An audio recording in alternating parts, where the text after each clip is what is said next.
Depuis le début de la semaine, nous avons à chaque fois visé toujours l'excellence, comme on l'a vu hier notamment avec les trois intervenants, peut-être encore un tout petit peu plus à travers l'excellence du meilleur ouvrier de France, des 2 meilleurs ouvriers de France que nous avons eu la chance de recevoir lundi, et puis aussi l'excellence dans la photographie et l'engagement de Yann Arthus Bertrand. Ce matin, nous allons continuer cette question de l'excellence en allant probablement encore un cran plus loin, puisque devant vous vont venir probablement les 2 meilleurs grimpeurs en escalade au monde.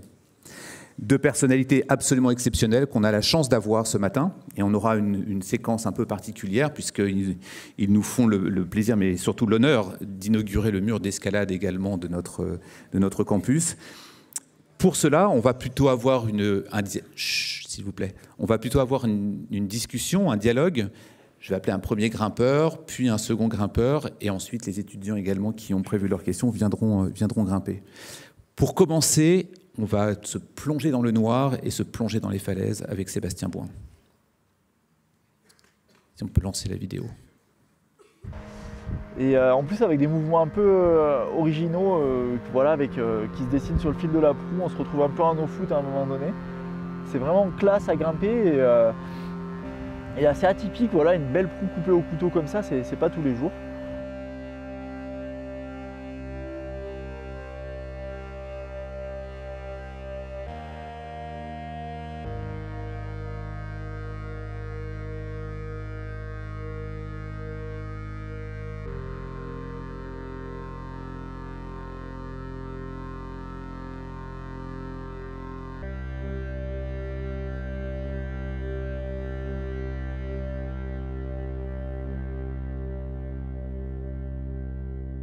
Et ouais, il y a un moment donné, peut-être en retournant, en accompagnant un copain ou quoi, j'avais vu qu'il y avait peut-être une ligne de prise possible qui pourrait relier les 2 voiles. Puis j'ai mis les points, j'avais essayé une fois avec Quentin Chastanier, là, on avait un peu défriché les moves, là, mais sans plus de conviction. Puis je m'y suis remis à réessayer peut-être à l'automne 2018. Je crois, puis je l'ai fait l'automne suivant. Là.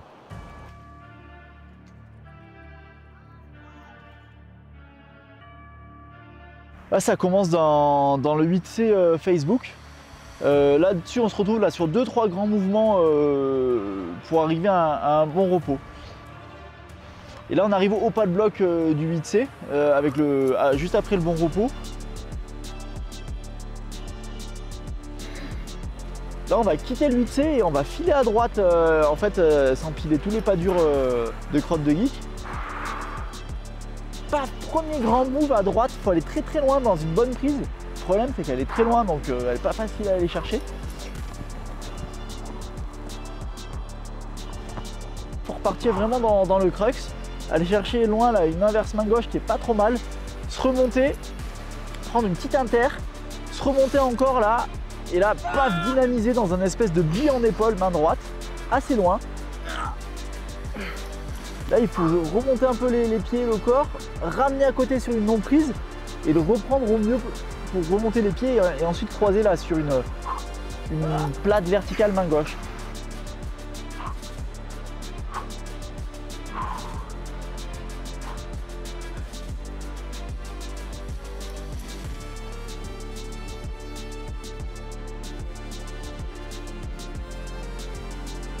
Et là, on arrive dans le 8A+, voilà. Et il reste un peu de la résine du 8A+, donc je pense que si on est complètement fumé, il y a moyen encore de tomber.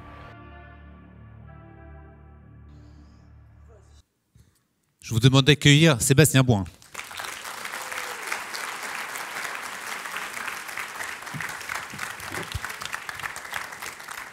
Merci Sébastien, je t'en prie. Bonjour à tous. Peut-on dire que vous êtes le meilleur grimpeur au monde? En falaise, je ne sais pas si on peut définir un meilleur grimpeur au monde, parce qu'on propose des voies que les autres doivent venir essayer. Et moi, j'ai proposé la cotation la plus élevée dans le monde, en tout cas. Est-ce qu'on peut expliquer juste 2 minutes? Ça veut dire quoi proposer l'escalade, proposer une voie, proposer Une cotation, ça veut dire quoi? En fait, on définit un peu les voies qu'on réalise avec des degrés de difficulté pour savoir quel niveau c'est. Quand une personne va en falaise, il y a un guide qui recense toutes les voies et il peut se référer à ce guide pour savoir si c'est son niveau ou pas. Et donc du coup, voilà, nous, notre jeu dans le haut niveau, c'est de proposer les voies les plus dures dans le monde avec un degré de difficulté le plus élevé. Alors Sébastien est né donc à Draguignan, dans le sud de la France, commencé à grimper avec sa mère à l'âge de 12 ans. Et 10 ans plus tard, à l'âge de 22 ans, Sébastien avait déjà réussi à atteindre le sommet du sport de son ascension avec une voie qui s'appelle Chilam Balam, qui est un 9B, donc une cotation escalade commence à peu près à 4, 5, et puis 6, 7, 8, 9. Ouais, voilà, c'est ça. Il y a une échelle un peu linéaire qui définit les difficultés. Ouais. Depuis, Sébastien a entrepris un voyage remarquable pour explorer la riche culture de l'escalade en répétant certaines plus belles lignes du monde. Donc répéter une ligne, ça veut dire aller refaire les voies que les autres ont ouvertes. Et ça veut dire réussir quelque chose que quelqu'un d'autre a proposé. Et ça, c'est super important parce que c'est un peu comme ça qu'on établit aussi la difficulté des voies. C'est-à-dire qu'on n'est pas seul dans son coin, mais il y a un échange avec tous les autres athlètes. Ouais. Il propose 9C, comme il l'a expliqué, avec une voie qui s'appelle DNA, que l'on va voir dans quelques instants, ce qui en fait effectivement et potentiellement l'escalade la plus difficile au monde. 6 mois plus tard, Sébastien se rend à Clark Mountain en Californie, où il réussit la voie la plus difficile des Amériques, Supreme Jumbo Love, qui est 9B+. Alors une des premières questions, Sébastien, c'est effectivement cette complexité de l'escalade, parce qu'on est dans l'excellence, on est dans la performance, et en même temps, on s'auto-évalue d'une certaine manière. Donc il n'y a pas de compétition. Non, dans l'escalade en falaise, c'est vraiment, je dirais, plus de la coopération entre les grimpeurs. Et c'est un sport assez dur en haut niveau parce qu'on est athlète et juge. Donc on donne tout ce qu'on a sur plusieurs saisons, parfois sur plusieurs années. Et après, il faut se juger, se dire, mince, quelle difficulté c'est? Est-ce que c'est la difficulté la plus dure sur la Terre ou pas? Ou est-ce qu'il y a quelque chose de plus dur? Et c'est pour ça que l'échange est important, aller voir les voies des autres, que les autres viennent voir nos voies. C'est vraiment important. Mais la position est vraiment pas facile de se dire voilà, maintenant, est-ce que j'ai fait, qu'est-ce que j'ai fait? Est-ce que c'est plutôt la voie la plus dure ou est-ce que c'est un peu en dessous? Voilà, il y a quand même un peu... faut avoir de l'objectivité à travers la subjectivité, je dirais. Ce qui veut dire qu'on peut être un sportif sans jamais regarder d'une certaine manière la compétition vis-à-vis des autres, mais en utilisant les autres. Ce point-là est important pour nous parce que, à la fois que l'on soit dans une école de commerce, d'ingénieur ou n'importe quoi d'autre, que ce soit dans une entreprise dans laquelle on va évaluer une part de marché, un chiffre d'affaires ou autre chose, que ce soit les meilleurs ouvriers de France qui étaient notés à l'occasion de leur concours, ici ça n'existe pas. Il y a une compétition qui n'existe pas et en même temps il y a des échelles vis-à-vis des autres qui peuvent ou pas grimper. Oui, voilà. Après, je dirais que ça dépend de notre position personnelle, comment on a envie de le vivre aussi.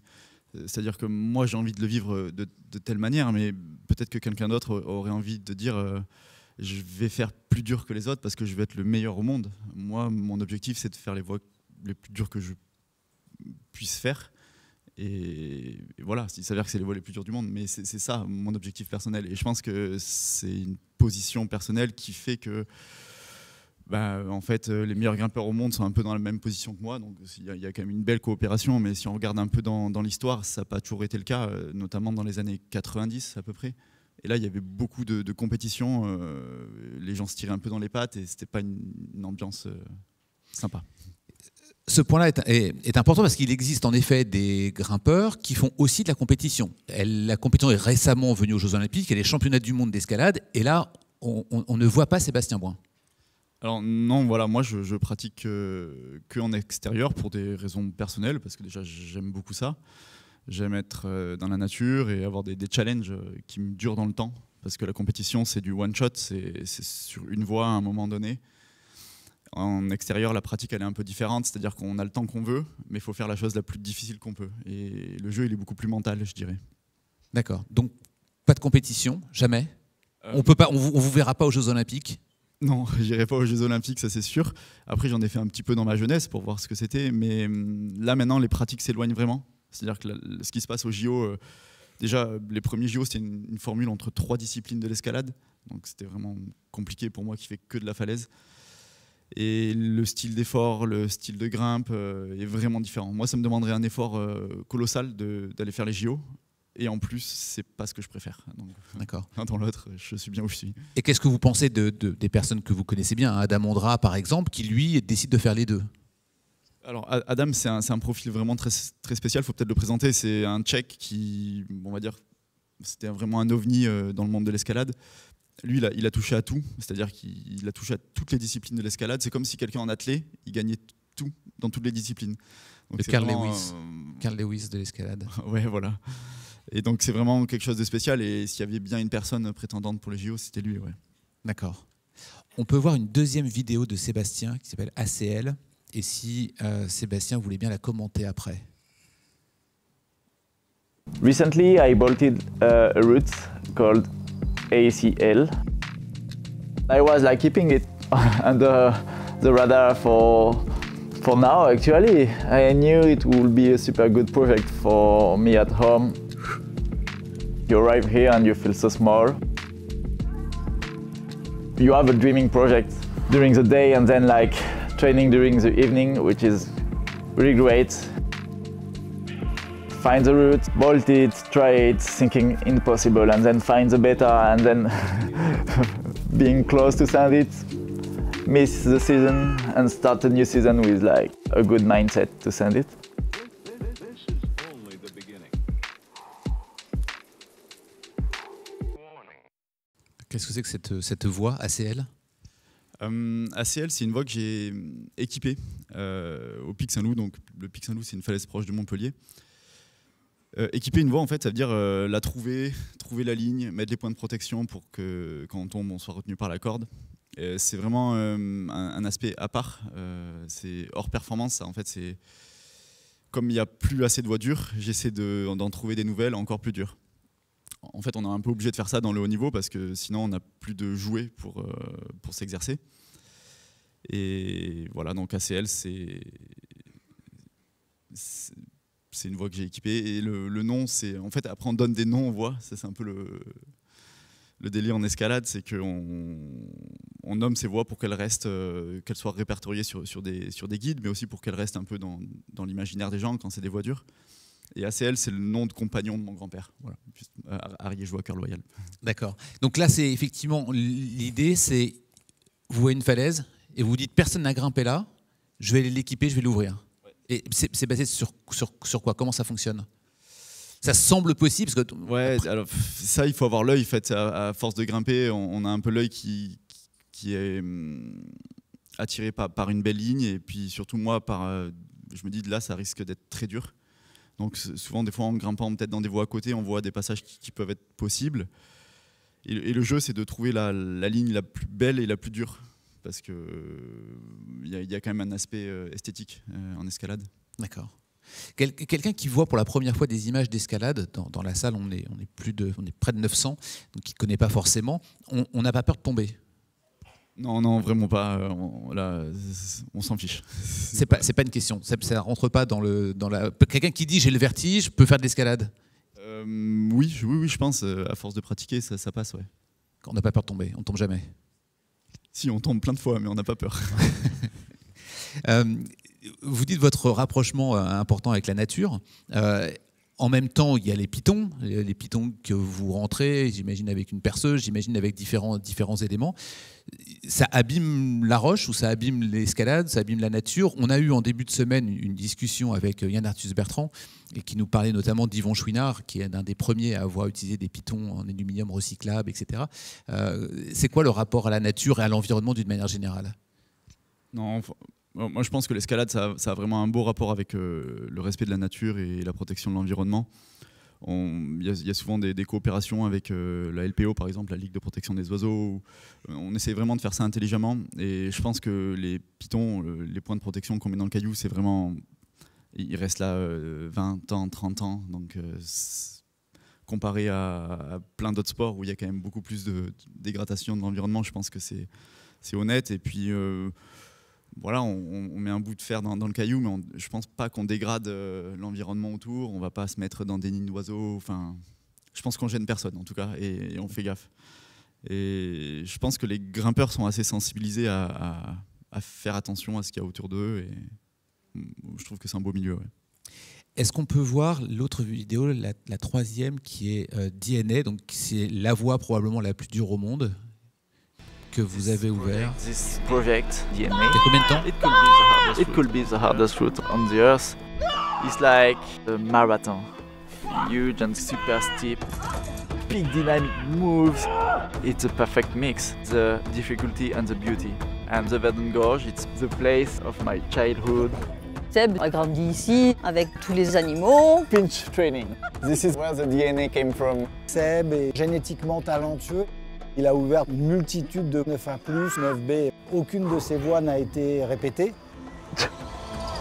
10 years climbing on this wall. DNA is on the steepest part. I spent 250 tries pushing hard with the frozen condition. So much time training. Now it's time to come back and try to crush it.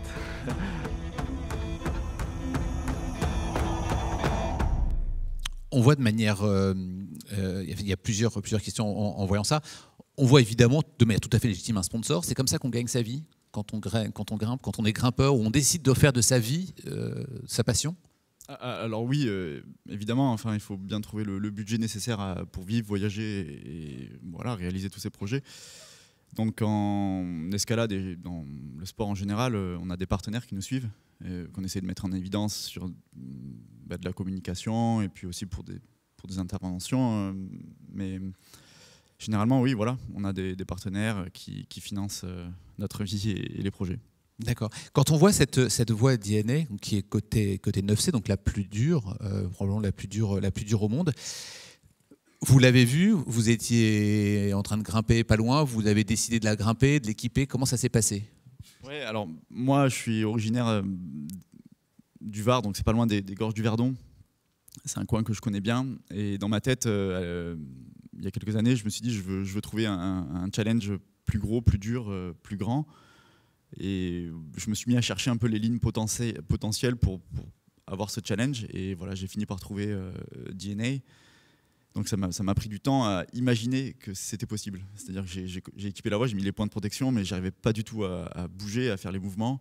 Et j'ai mis, je sais pas, une saison. Donc une saison, ça dure quoi? Ça dure 4 mois, plus ou moins 3 mois, à comprendre que ça pouvait être possible. Et après, il y a eu encore 2 ans derrière pour la faire. Ouais. Avec 2 ans derrière, après l'avoir équipée. Ouais. D'accord. Sans savoir si un jour elle aurait été grimpable. Ouais, c'est ça. Et c'est ça le plus dur en fait quand on réalise une voie, quand on est le premier à la réaliser, c'est qu'on ne sait pas si c'est faisable. Et des fois on essaye, il y en a plein qui ont essayé une voie, je sais pas, 1 an, 2 ans et qui l'ont jamais faite, quoi. D'accord. Merci Sébastien, et on va continuer à discuter notamment avec les questions des étudiants. Toutefois, et je reprends une expression que vous avez dit, on va préparer la prochaine vidéo de Nicolas Moineau. Vous avez dit oui, la question de l'œil, la question d'essayer de regarder, de voir, de comprendre. Et la question qu'on doit se poser, c'est et si nous étions non-voyants?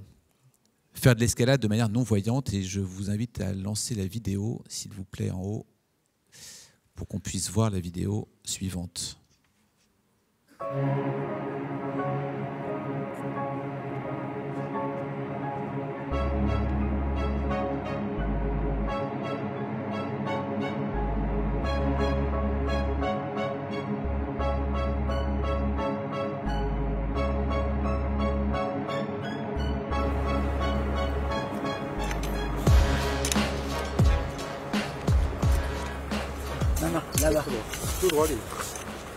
Donc cette voie, pour moi, c'est pas une voie résie, hein. Elle comporte en gros trois passages un peu difficiles. Donc vraiment le crux qui est au début.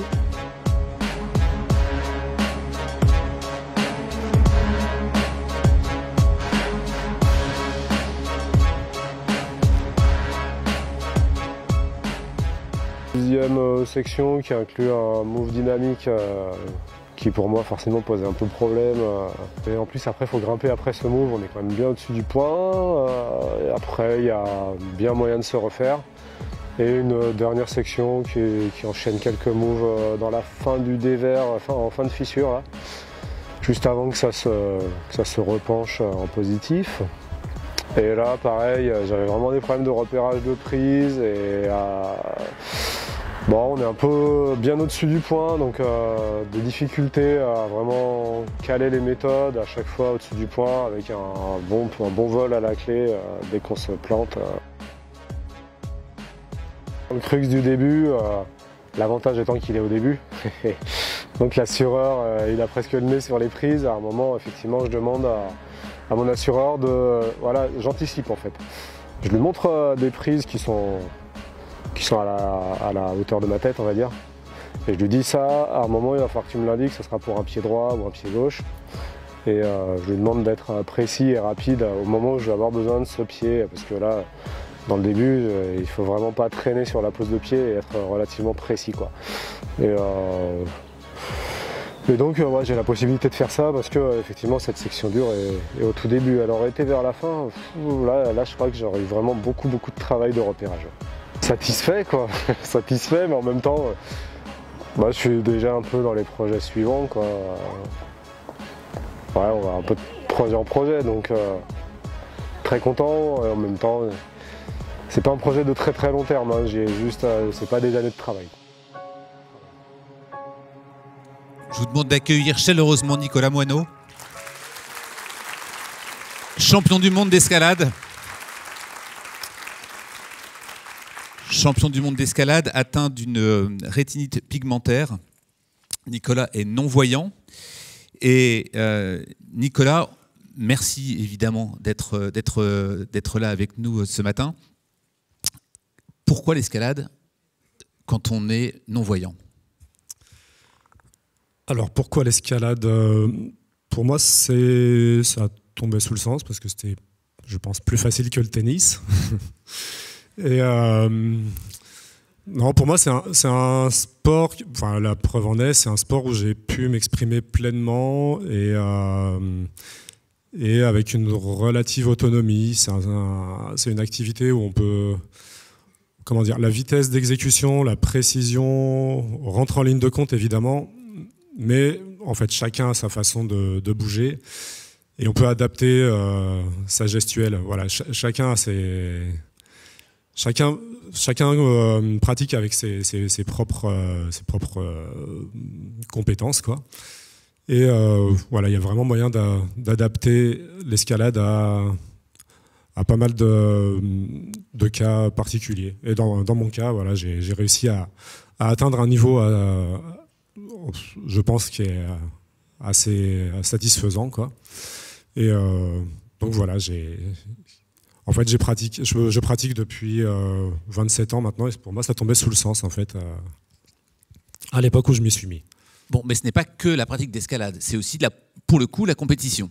Et là, vous vous mettez dans une série de compétitions. Vous avez participé à plusieurs championnats du monde, dont à chaque fois médaille d'argent ou même médaille d'or, championnat du monde d'escalade handisport. Pourquoi avoir eu ou ressenti le besoin d'être dans la compétition d'un sport qui, comme nous l'a expliqué Sébastien, peut se pratiquer sans justement cette compétition? Alors, avant 2012, en fait, je grimpais, mais en fait, je pratiquais pas mal de sports de plein air. J'étais dans l'alpinisme, la montagne, la course à pied en ultra-fond. J'ai fait des ultra-trails, j'ai fait des raids multisports et je grimpais. L'aventure de la compétition, alors, j'ai quand même depuis toujours le besoin de me dépasser, d'atteindre mes limites. Et j'ai vu l'occasion de participer à une aventure. C'était les premières compétitions d'escalade handisport, de paraclimbing. Et je me suis demandé jusqu'où je pouvais aller en termes de niveau, en me spécialisant. Et du coup, j'ai mis un peu de côté tout ce qui était alpinisme et sport d'endurance, pour vraiment me spécialiser et monter mon niveau au maximum. J'ai fait des efforts inédits jusqu'à présent. Voilà, sur 27 ans de pratique, finalement 2012, ça nous amène à, voilà, il y a une douzaine d'années. J'étais déjà assez âgé finalement. Et contre toute attente, j'ai réussi à augmenter vraiment mon niveau d'escalade. Parce que des efforts sur l'hygiène de vie, sur l'entraînement, voilà, c'était pour moi une occasion de me dépasser tout en me spécialisant dans cette pratique. On a parlé de cotation avec Sébastien, donc qui va jusqu'au 9C pour Sébastien. C'est quoi les cotations pour Nicolas Moineau? Alors, dans mon cas, voilà, tout dépend des conditions, tout dépend du contexte.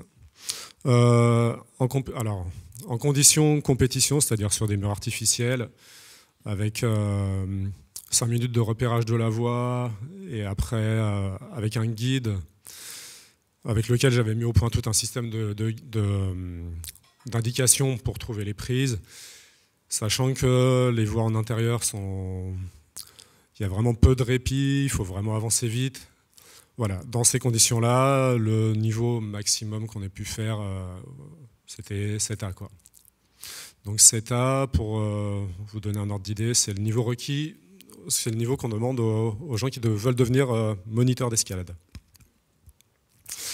Après, dans d'autres conditions, c'est-à-dire pour moi maintenant en falaise, puisque j'ai arrêté les compétitions depuis 6 ans, et maintenant j'essaye de faire des voies les plus dures possibles en falaise. C'est pareil, tout dépend des conditions.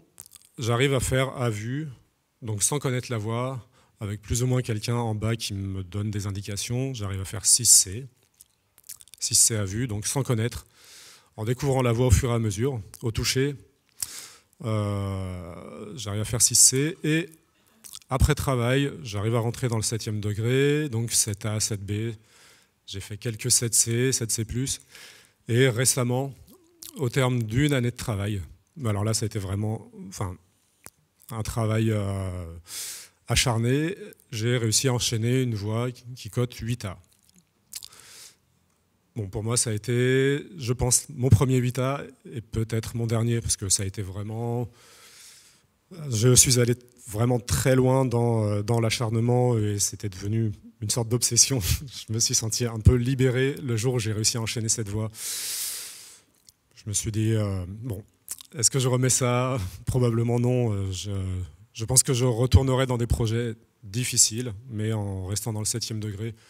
Et puis après, si je retrouve la motivation dans quelques années, peut-être un autre 8A, mais bon, pour l'instant, ce n'est pas à l'ordre du jour. Hein. De manière concrète, Nicolas, vous cherchez les prises avec les mains sans voir la falaise, sans savoir où se trouve la dégaine permettant l'assurage. C'est uniquement dans la sensation? Alors, ça se passe effectivement dans la sensation, mais ça se passe aussi quand même beaucoup dans l'endurance et dans l'acceptation d'une situation un peu précaire. Voilà, savoir grimper, pour moi le challenge, c'est de savoir grimper relâché et avoir la patience de effectivement trouver les prises, sachant que effectivement, c'est pour quelqu'un qui voit, la clé dans la progression, à un moment, ça va être de trouver le rythme, d'avancer, gérer son effort, et quand c'est dur, on avance vite. Dans mon cas, quand c'est dur, j'avance comme je peux. Dans tous les cas, j'avance relativement lentement, quoi. Donc c'est effectivement à la sensation, à l'expérience aussi.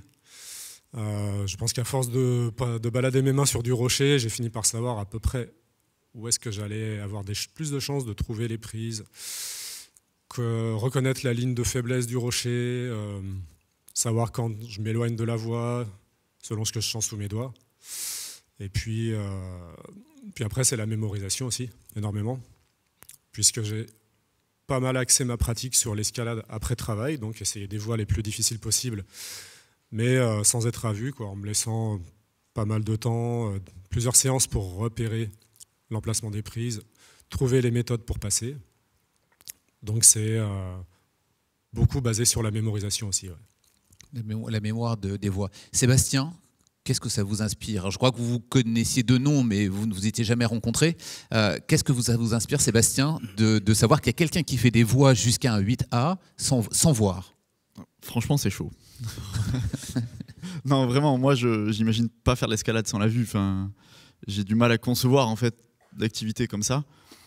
Après, j'imagine bien que, en fait, faut s'entraîner. Hein. Faut juste mettre un bandeau devant les yeux, essayer d'aller faire de l'escalade. Déjà, essayer de vivre sans les yeux, c'est compliqué. Mais alors faire de l'escalade, c'est vraiment chaud.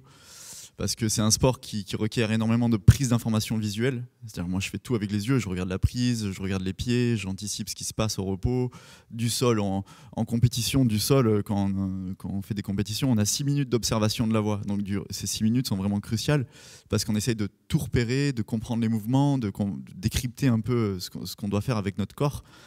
Donc sans la vue, c'est vraiment, vraiment chaud. Nicolas, aujourd'hui, c'est quoi pour vous le projet, ou qu'est-ce que vous aimeriez faire? Et je lis cette question-là avec également, ça peut paraître un peu paradoxal, mais avec un essor de l'escalade. C'est-à-dire qu'on voit de plus en plus des salles d'escalade qui ouvrent beaucoup, partout, en France, à travers le monde. Cet essor-là de l'escalade, ça vous inspire quoi pour vos propres projets? Est-ce que vous pensez d'une part que c'est bien qu'il y ait cet essor-là? Est-ce que ça correspond encore un peu à la philosophie, à l'esprit d'escalade?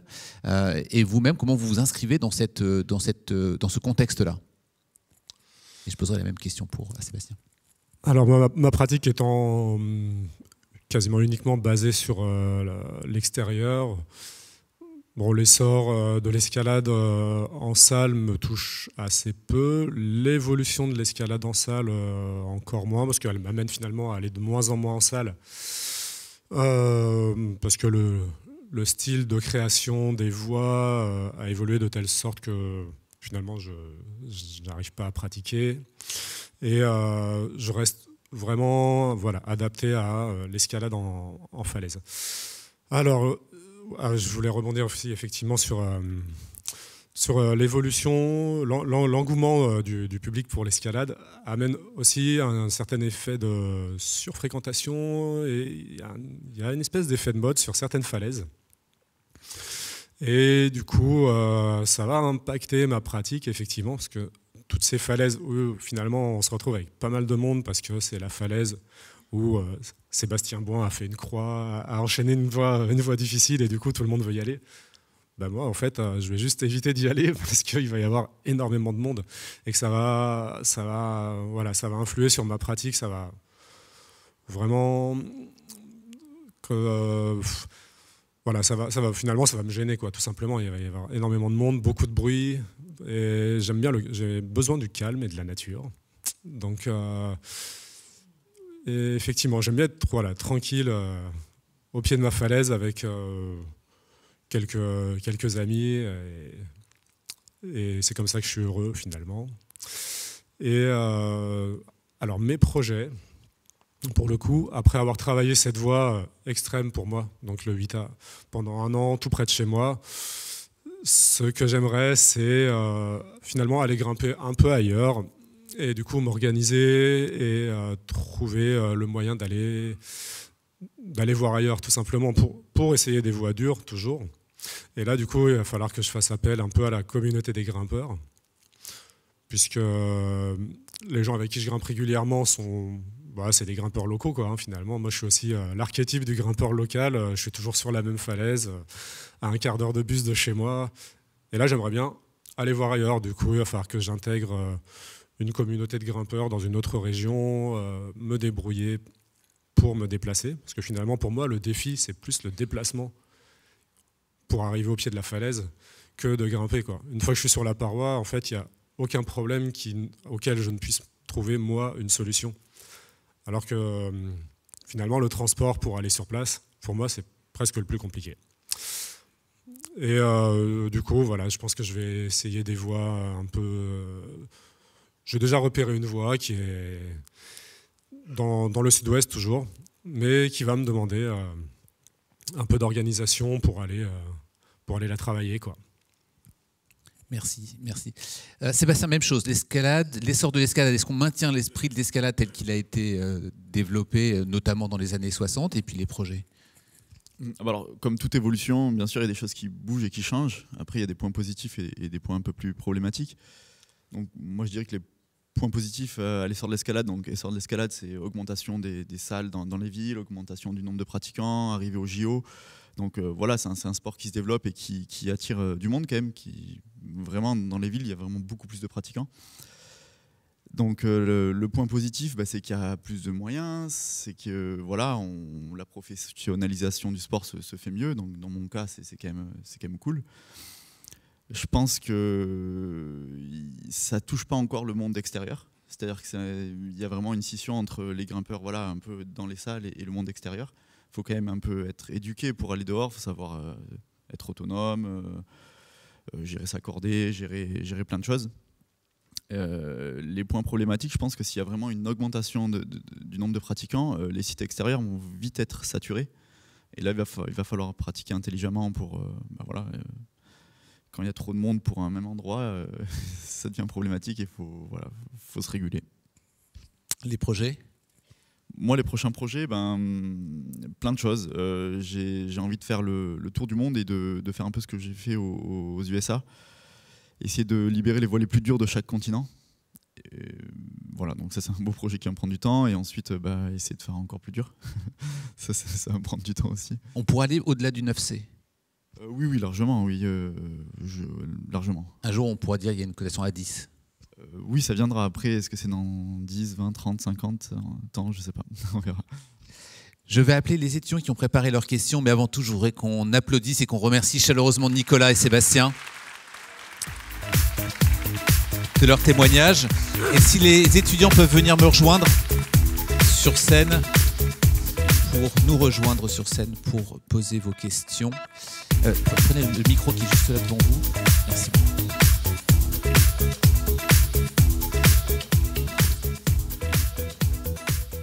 Allez-y, montez avec nous. Hop, je vais rester avec vous. Nico va peut-être rester assis. Ouais, Nico reste assis. Allez-y. 1, 2, oui. Bonjour, tout d'abord. Tout à l'heure, Sébastien Boin, vous parliez du challenge d'imaginer qu'une ascension était possible. Quand vous faites face à une difficulté, est-ce que cette imagination est plus un processus interne, une sorte d'obsession, comme vous disiez, Nicolas, tout à l'heure, l'escalade, ou est-ce que de temps en temps, vous puisez aussi votre inspiration et peut-être votre énergie dans des disciplines extérieures ou des choses extérieures au monde de l'escalade? Alors, donc il y a beaucoup d'imaginaire quand on cherche une ligne, on trouve une ligne, c'est vraiment, ça n'existe pas encore, donc il faut vraiment l'imaginer dans sa tête. Et ensuite, pour y arriver, il y a beaucoup d'obsessions. Enfin, quand c'est quelque chose un peu au-dessus de notre limite, c'est vraiment que ça. Après, moi, je me ressource dans d'autres activités, par contre, pour me changer les idées. Je sais pas, le ski, le surf, le skate, d'autres choses pour que le cerveau il soit pas en burn-out, parce qu'au bout d'un moment, ça peut arriver très vite. Je vous en prie. Nicolas, répète la question peut-être. Vous voulez réagir? Alors moi, dans mon cas, je n'ouvre pas de voie, donc après, quand j'essaye une voie vraiment très difficile, voilà, pour exemple le 8A que j'ai fait cette année, je me lance dans un projet pour lequel je suis vraiment pas sûr d'arriver au bout. Et dans mon cas, en fait, pour définir quel va être mon projet, ça va plus passer par le dialogue, en fait. Prendre des conseils auprès des uns et des autres. Et du coup, avoir des conseils de gens qui me connaissent, qui connaissent mes capacités, ma façon de grimper et mes particularités. Et ouais, ça va plus passer par l'échange en ce qui me concerne. Et après, tout ce qui est activités annexes qui vont m'apporter, ouais, comme Sébastien, éviter d'être vraiment focalisé complètement sur l'escalade. Dans mon cas, c'est ma source de méditation, c'est la course à pied, quoi. La marche rapide, course à pied, être seul dans la nature, guidé par mon chien, sur les sentiers, quoi. Voilà. Merci. Et du coup, déjà, merci d'être venu. Vos parcours sont vraiment franchement impressionnants. Moi, j'avais plus une question sur le lien du coup, que vous entretenez avec la voix, que ce soit en répétition, en ouverture. Est-ce que quand vous la travaillez pendant des semaines, des mois, voire des années, vous n'avez pas des sortes de découragement? Quel lien vous entretenez en fait avec la voix? Si, complètement. Surtout qu'en fait, il faut s'imaginer que à chaque fois, à chaque tentative, il y a un espoir de réussite. Et cet espoir, il finit par un échec, je sais pas, 90% du temps ou 95% du temps. Donc si, forcément, au bout d'un moment, on se dit, est-ce que c'est ça que je veux faire dans ma vie, toujours essayer la même voie, ou dans mon sport, est-ce que j'ai pas envie de changer? Puis il y a le parcours effectué, on en parlait tout à l'heure avec Nico, quand ça fait 6 mois, 1 an qu'on travaille la même voie et qu'on sent qu'on n'est pas loin, on se dit c'est trop bête de lâcher. Enfin, il faut s'entêter un peu et après voilà, faut trouver le juste milieu, l'équilibre, peut-être pas toujours s'entêter et des fois s'ouvrir un peu l'esprit. Mais ouais, il y a quand même beaucoup d'entêtement. Nous avons une troisième question. Oui, allez-y. Nicolas, si vous voulez réagir à la question. Ah ben, je rejoins complètement ce que dit Sébastien. Ouais, effectivement, comme moi j'ai fait voilà, la réussite, enfin, vraiment la voie la plus extrême de ma vie. Récemment, je suis vraiment passé, effectivement, comme dit Seb, par des états. Effectivement, alors on mise pas mal d'espoir sur chaque essai. Et il y a un moment où, effectivement, on finit par avoir l'impression d'aller, sur certaines séances, d'aller au travail. Et le jour où j'ai enchaîné, je me suis senti presque libéré. Et du coup, ça m'a amené à me remettre un peu en question et à me dire que j'allais dorénavant me concentrer sur des projets qui passeraient peut-être un peu plus rapidement. Et voilà, éviter de rentrer dans cette routine et dans cette obsession, effectivement.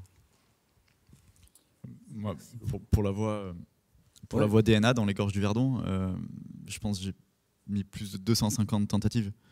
C'est-à-dire qu'il faut se dire que bon, les premières, il n'y avait pas d'espoir de réussite, mais sur les 100 dernières, à chaque fois, je me dis bon, bah là, ça va être la bonne, et non, c'est pas la bonne. Et après, enfin voilà, donc c'est quand même un gros entêtement, et je pense qu'il faut faire des pauses de gros projets à certains moments et faire autre chose.